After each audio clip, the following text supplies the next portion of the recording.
किसी भी व्यक्ति के अंदर उठने वाले विचार और उसका चरित्र अधिकतर उसके आसपास के वातावरण और परिस्थितियों पर निर्भर करता है। लेकिन इसका मतलब ये नहीं है कि किसी भी व्यक्ति की स्थिति खराब है। अंततः उसके विचार सदैव त्रुटिपूर्ण रहेंगे।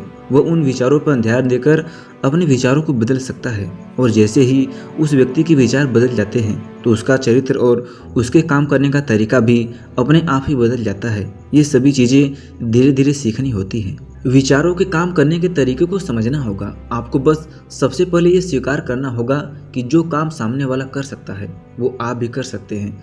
बस आपको इसका बार बार अभ्यास करने की ज़रूरत है, नई चीज़ें सीखने की ज़रूरत है।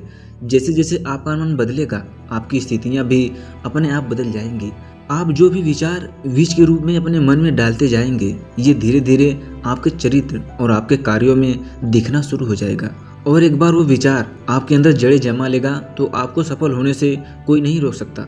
लेकिन अगर वो बीज या विचार नकारात्मक है तो आपको भी असफलता से कोई नहीं बचा सकता। इसलिए अपने विचारों के प्रति बहुत जागरूक रहने की ज़रूरत है। आप अपने अंदर किस तरह के विचार ला रहे हैं, एक बात हमेशा याद रखना, हमें वो नहीं मिलता जो हम चाहते हैं, बल्कि हमें वो मिलता है जो हम हैं, और हम अपने विचार हैं। इसलिए इच्छा करना और इच्छा के बारे में अच्छा सोचते रहना और उसे पूरा करने का प्रयास करना दो बिल्कुल अलग चीज़ें हैं। क्योंकि इच्छा तो हर कोई करता है, लेकिन उस इच्छा के बारे में लगातार सकारात्मक सोचना और उसे पाने के लिए कड़ी मेहनत करना बहुत ही कम लोग ऐसा कर पाते हैं। इसलिए अगर आप भी अपनी परिस्थितियों को बदलना चाहते हैं तो सबसे पहले आपको खुद बदलना होगा। लेकिन ज़्यादातर लोग अपनी परिस्थितियों को तो बदलना चाहते हैं, लेकिन अपने सोच और काम करने के तरीक़ों को नहीं बदलना चाहते। और अगर ऐसे ही लोग रहेंगे तो हालात कभी नहीं बदलेंगे। उस व्यक्ति ने कहा, बुद्ध, हमारे विचारों का हमारे शरीर पर क्या प्रभाव पड़ता है? बुद्ध ने कहा कि हमारा शरीर हमारे दिमाग का गुलाम है। जो हम सोचते हैं उसका पहला प्रभाव हमारे शरीर पर ही पड़ता है। दोस्तों, आपने देखा होगा कि जो लोग बहुत ज़्यादा चिंता करते हैं और डरते रहते हैं वे जल्दी बीमार पड़ जाते हैं। साथ ही वो लोग दूसरों से ईर्ष्या करते हैं और हमेशा नकारात्मक सोचते हैं, वे बहुत जल्दी मानसिक और शारीरिक बीमारी का शिकार हो जाते हैं। और अगर आप भी ऐसा सोचते हैं तो आपके साथ भी ऐसा ही होगा। इसके विपरीत जो लोग हमेशा खुश रहते हैं वे दूसरों के बारे में अच्छा सोचते हैं, हमेशा स्वस्थ रहने के बारे में सोचते रहते हैं, तो उनकी ऊर्जा एक समान हो जाती है।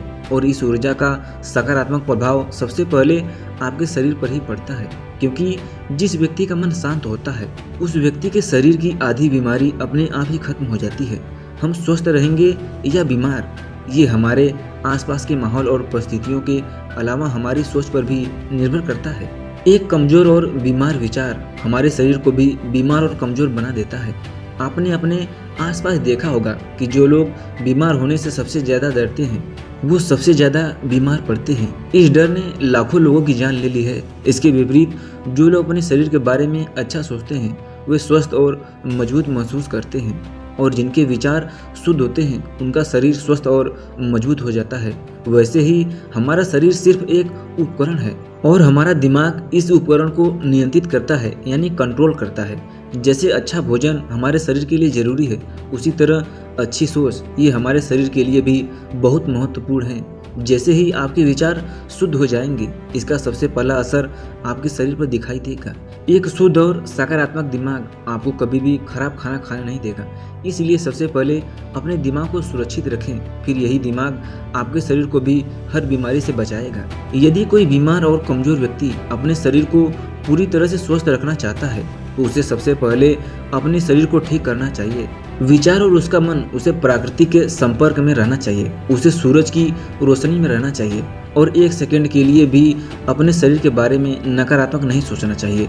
वो जैसा स्वास्थ्य चाहता है उसे वैसा ही महसूस करना चाहिए, और पूरा विश्वास है कि वो ऐसा बन सकता है। उस व्यक्ति ने कहा, बुद्ध, अब आप मुझे बताइए कि हमारे विचार हमारे लक्ष्य को कैसे प्रभावित करते हैं। बुद्ध ने बताया कि जब तक आपका लक्ष्य आपके विचारों से अनुरूप नहीं होगा तब तक आपको सफलता नहीं मिल सकती। मेरे कहने का मतलब यह है कि आप हर दिन एक नई सोच सकते हैं। जो मैं आज बनना चाहता हूँ वो मैं कल बन के रहूँगा। लेकिन जब तक आप अपने लिए कोई लक्ष्य निर्धारित नहीं करते तब तक आप कोई भी बड़ा काम नहीं करते। क्योंकि नियम यह है कि जो हम काम बार बार करते हैं उसी काम में हम आश्चर्यजनक सफलता हासिल कर सकते हैं। अगर आप हर दिन अपना लक्ष्य बदलते रहेंगे तो आप कहीं नहीं जा रहे हैं। इसलिए आपके जीवन में एक निश्चित लक्ष्य होना चाहिए। आपको अपनी पूरी मेहनत, पूरी लगन से उस लक्ष्य को पूरा करने का प्रयास भी करना चाहिए और इसके लिए आपको अपने सभी विचारों को अपने लक्ष्य पर केंद्रित करना होगा। अन्यथा आपके विचार बिखरे रहेंगे और हो सकता है कि आप एक बार असफल हो जाएं। आपको शुरुआत में कोई सफलता न मिले तो दूसरों को देखकर आपके मन में ये ख्याल आने लगेगा कि ये काम तो आसान है। जब वो इस काम में सफल हो सकता है तो मैं भी सफल होकर अच्छा पैसा और नाम कमा सकता हूँ। और ये भी संभव है कि इस काम में असफल होकर भी तुम दूसरी तरफ भागो और ऐसा करते समय आप कई काम करते हैं, लेकिन हो सकता है कि आप किसी एक चीज में सफल न हो पाए। इसलिए आपको सबसे पहले एक चीज तय करनी होगी, तभी आपके विचार एक काम पर फोकस कर पाएंगे। अब आपका लक्ष्य कुछ भी हो सकता है, चाहे मन की शांति पाना हो या अमीर बनना हो, लेकिन याद रखें कि लक्ष्य वही है जो आपके विचारों को एक दिशा में केंद्रित कर सके। यदि आप बार बार अपने लक्ष्य हासिल करने में असफल हो रहे हैं तो इसका मतलब ये नहीं है कि आप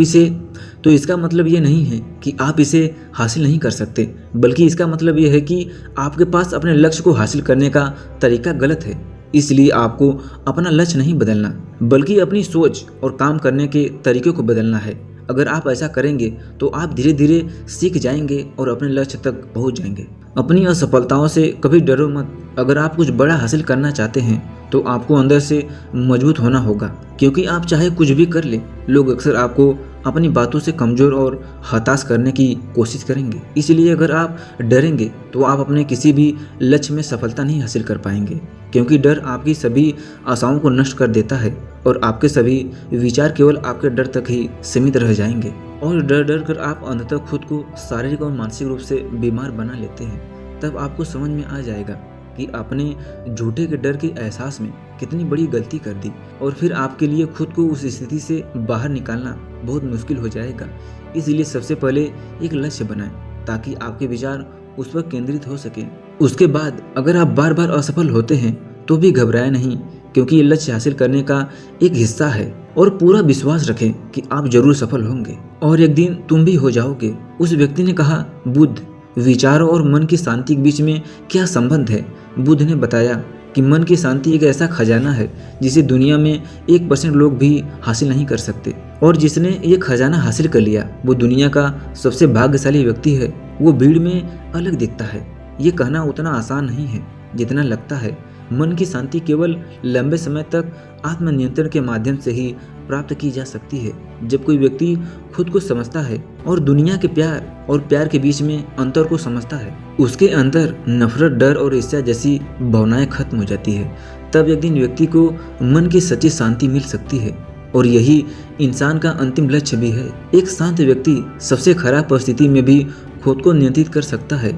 एक शांत व्यक्ति के पास जितनी मानसिक शक्ति होती है उतनी किसी और के पास नहीं होती। शांत व्यक्ति का अर्थ है वो व्यक्ति जिसका मन पूर्णतः शांत हो, क्योंकि जैसे ही आपका मन शांत हो जाता है आपके सभी विचार शांत हो जाएंगे और तब आपको महसूस होगा कि सचमुच आपका दिमाग कितना शक्तिशाली है। जैसे ही आपको मानसिक शांति मिलेगी आप महसूस करेंगे कि आपकी मानसिक शक्ति कितनी बढ़ गई है, कि आपके लिए सब कुछ आसान हो गया है। आप जहाँ भी हो, आपकी परिस्थितियाँ जो भी हो, आप खुद को स्वीकार करना शुरू कर देंगे। आप हमेशा खुश रहेंगे। और अगर आप ये मुकाम हासिल करना चाहते हैं तो इसकी शुरुआत आपको अपने विचारों से करनी होगी। अपने विचारों पर नियंत्रित करना आप केवल और केवल ध्यान के माध्यम से ही प्राप्त कर सकते हैं।